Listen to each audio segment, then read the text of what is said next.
বিশ্ব পরিবেশ দিবস প্রতি বছর জুন মাসে পালিত হয়। ভারত সহ সারা বিশ্বে 5ই জুন পরিবেশ দিবস পালিত হয়। এই উপলক্ষে সব দেশ বিভিন্নভাবে পরিবেশ সচেতনতামূলক কর্মসূচির আয়োজন করে। পরিবেশকে নিরাপদ ও সুরক্ষিত রাখার কথা শুধুমাত্র খাতায় কলমেই সীমাবদ্ধ থাকে, আর বিশেষ বিশেষ দিন উদযাপনের জন্য স্লোগান তৈরি হয়। কিন্তু আদতে কি আদৌ কোনো ফল পাওয়া যায়? কথায় আছে, আইন থাকলে তার ফাঁকও থাকবে। আর মানুষ তো সেই ফাঁক খুঁজতে এক কথায় পারদর্শী। মানুষ যত উন্নয়নের পথে এগোচ্ছে, ততই নিজের জন্য বিপদ ডেকে আনছে। অনেক প্রজাতি, এক গ্রহ, একটি ভবিষ্যৎ। এমনিতেই গরমে মানুষ নাজেহাল, গ্লোবাল ওয়ার্মিং এর দায়ে গোটা পৃথিবী কাহিল। এখন আরো গাছ লাগানোর দরকার। কিন্তু প্রাকৃতিকগতভাবে গড়ে ওঠা অরণ্যের কোনো বিকল্প হতে পারে না। প্রকৃতি আমাদের জীবনে কতটা গুরুত্বপূর্ণ তা হয়তো অনেকেই করোনা মহামারীর পর কিছুটা বুঝতে পেরেছেন। বিশ্ব পরিবেশ দিবস পালনের মূল উদ্দেশ্য হলো প্রকৃতির প্রতি ভালোবাসা তৈরি করা। প্রকৃতিকে ভালোবাসা, যদিও প্রকৃতিকে প্রতিদিন ভালোবাসা উচিত, তবু আজকের এই দিনে সারা বিশ্বের মানুষ আপন করে নেয় প্রকৃতিকে, পরিবেশকে।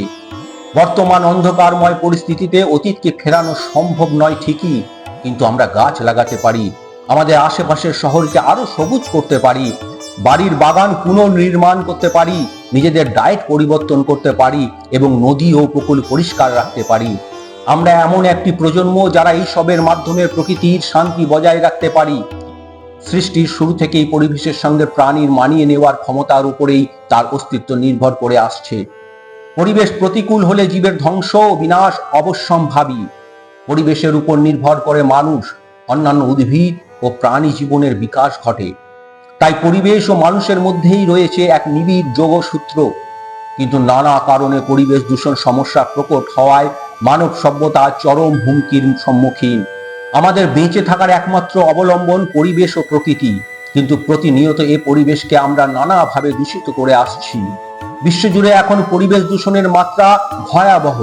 পরিবেশ দূষণের উল্লেখযোগ্য কারণের মধ্যে রয়েছে অত্যাধিক হারে জনসংখ্যা বৃদ্ধি, অপরিকল্পিত নগরায়ন, নির্বিচার বৃক্ষ নিধন ও বনভূমি উজাড়, প্রাকৃতিক সম্পদের অপব্যবহার, দ্রুত শিল্পায়ন, সার ও কীটনাশকের মাত্রা অতিরিক্ত ব্যবহার, শিল্প কলকারখানার বজ্র, গাড়ির বিষাক্ত ধোঁয়া, ওজোন স্তরের ক্ষয়, অ্যাসিড বৃষ্টি, অপরিকল্পিত গৃহ নির্মাণ, দারিদ্র্য, প্রসাধন সামগ্রী, প্লাস্টিক দ্রব্যের ব্যবহার ইত্যাদি। ভয়াবহ পরিবেশ দূষণের কবলে পড়ে আজ বিশ্বের কোটি কোটি মানুষ শঙ্কার মধ্যে রয়েছে, অপেক্ষা করছে এক মহা ধ্বংস। আজ জলে বিষ, বাতাসে আতঙ্ক, মাটিতে মহাত্রাস। গত 60 বছরে 80টির বেশি প্রজাতির প্রাণী নিশ্চিহ্ন হয়ে গেছে, কয়েকশো প্রজাতির গাছপালা বিলুপ্ত। রবীন্দ্রনাথ ঠাকুরের এমন উপলব্ধি ছিল বলেই যে তিনি অরণ্য দেবতা প্রবন্ধে এমন মন্তব্য করেছেন। মানুষের সর্বগ্রাসী লোভের হাত থেকে অরণ্য সম্পদকে রক্ষা করা সর্বত্রই সমস্যা হয়ে দাঁড়িয়েছে। বিধাতা পাঠিয়েছিলেন প্রাণকে, চারিদিকে তারই আয়োজন করে রেখেছিলেন। মানুষই নিজের লোভের দ্বারা মরণের উপকরণ জুগিয়েছে। বিধাতার অভিপ্রায়কে লঙ্ঘন করেই মানুষের সমাজে আজ এত অভিসম্পাত। লুব্ধ মানুষ অরণ্যকে ধ্বংস করে নিজেরই ক্ষতিকে ডেকে এনেছে। বায়ুকে নির্মল করবার ভার যে গাছপালার উপর, যার পত্র ঝরে গিয়ে ভূমিকে উর্বরতা দেয়, তাকেই সে নির্মূল করেছে। বিধাতার যা কিছু কল্যাণের দান, আপনার কল্যাণ বিস্মৃতি হয়ে মানুষ তাকেই নষ্ট করেছে। কিন্তু এতদিন পরে এসে আমরা যা দেখছি, প্রাকৃতিক শক্তির প্রাধান্য নয়, বরং যান্ত্রিক শক্তির প্রাবল্যে প্রকৃতি আজ সত্যিই অসহায়।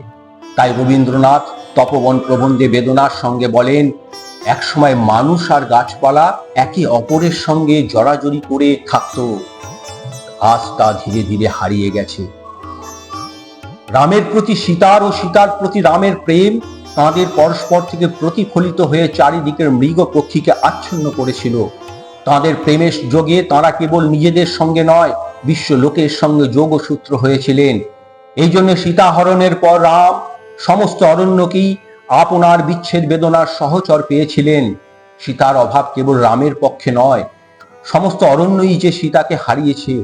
কারণ রাম সীতার বনবাসকালে অরণ্য একটি নতুন সম্পদ পেয়েছিল, সেটি হচ্ছে মানুষের প্রেম।